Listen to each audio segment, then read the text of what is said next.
Today we will discuss about impulse and momentum. Jadi momen ini akan kita atau momentum ini akan kita manfaatkan untuk berdiskusi mengenai momentum dan impuls. Kira-kira menurutmu sama nggak ya momentum yang akan kita bahas ini dengan momentum yang Bapak sampaikan di awal? Nah, jawabannya akan kita ketahui setelah belajar momentum dan impuls. Jadi yang pertama, ketika kita berdiskusi mengenai momentum impuls, maka ada empat hal besar yang akan kita bahas. Yang pertama adalah terkait dengan momentum linear, kemudian impuls dan bagaimana impuls mempengaruhi perubahan momentum.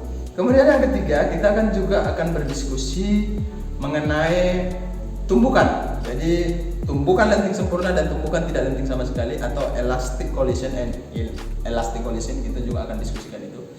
Kemudian setelah kita belajar tumbukan, kita juga akan belajar hukum kegagalan momentum. Jadi ketika Bapak tunjukkan misalkan nih, Bapak tarik 2, maka lihat yang terpantul 2. Kemudian Bapak stop, misalkan Bapak buat 1 ya, lihat apa yang terjadi. Jadi secara sederhana ini menjelaskan bahwasanya momentum itu kekal. Jadi sebenarnya topik kita ini sangat relevan dengan kehidupan sehari-hari. Contoh, ketika Bapak diam seperti ini, maka momentumnya sama dengan 0 karena massa yang tidak bergerak momentumnya sama dengan 0. Tapi ketika bergerak dengan kecepatan tertentu, maka Bapak mempunyai momentum. Itu sederhananya. Kemudian ketika tumbukan, ketika misalkan siapa yang suka bermain pingpong mungkin, atau ketika melihat kecelakaan, tabrakan mobil, tabrakan kendaraan, itu adalah contoh-contoh daripada tumbukan. Jadi Bapak rasa semua topik yang akan kita bahas hari ini itu sangat real dan sangat nyata dalam kehidupan sehari-hari. Untuk yang pertama, Bapak mau kasih ilustrasi. Kira-kira kalau ada 2 mobil, satu mobil bus, kemudian satu lagi mobil angkot katakan. Ini bergerak dengan arah yang sama menuju Anda. Kira-kira kalau Anda mau berhentikan atau Anda mau stop mobil ini dengan tangan misalkan, seperti limbat, kira-kira mobil mana sih yang paling sulit dihentikan? Nah, tentu semua serentak menjawab mobil yang lebih besar ukurannya. Kenapa? Kemudian kalau seandainya Bapak kasih ilustrasi lagi, mobil yang besar tadi tetap di jalan, kemudian satu lagi senjata yang siap atau peluru yang siap ditembakkan dari senjata menuju arahmu juga, kamu berada di pinggir jalan. Kira-kira kamu lebih takut mana sih? Atau kira-kira bus atau peluru sih yang paling sulit dihentikan? Nah, 2 hal ini itu adalah ilustrasi yang menggambarkan momentum.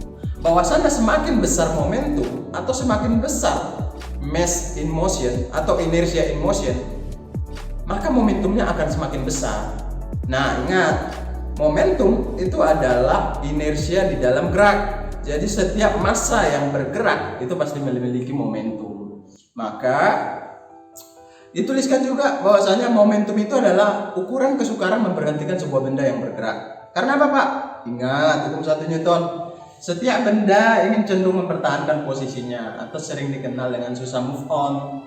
Benda yang diam ingin cenderung diam, dan benda yang bergerak ingin cenderung bergerak. Itu yang disebut dengan sifat inersia atau kelembaman. Maka ketika benda bergerak ingin kita hentikan, maka dia ingin cenderung mempertahankan posisinya atau inersianya. Usaha yang kita lakukan memberhentikan ini bisa kita lihat kuantitasnya, walaupun sebenarnya nggak bisa kita ukur. Itulah yang disebut dengan momentum. Momentum itu kita simbolkan dengan V kecil ya, bukan tekanan, V kecil.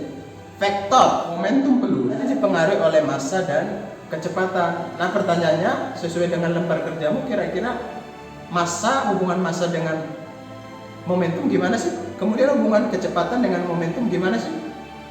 Nah, kalau kamu melakukan benar-benar praktikum, maka akan diperoleh hubungan massa dengan momentum itu adalah sebanding. Artinya semakin besar massanya, maka momentumnya akan semakin besar.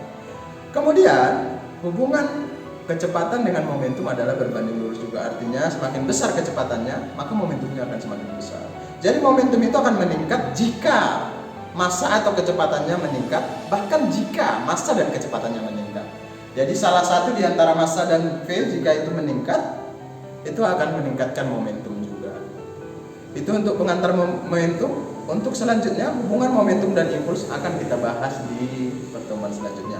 Jadi Bapak tuliskan V itu sama dengan M dikali V, di mana V adalah momentum, satuannya kilogram meter per sekon, dan M adalah massa atau inersia benda, satuannya kilogram, dan V adalah kecepatan atau satuannya meter per sekon. Nah pertanyaannya sebelum Bapak akhiri, kira-kira arah momentum kemana sih? Nah arah momentum itu sesuai dengan operasi vektor. Kalau di linear, maka arah momentum itu akan searah dengan arah kecepatannya. Terima kasih, sampai jumpa di next course dan tetap jaga kesehatan. Bye bye, Octacron.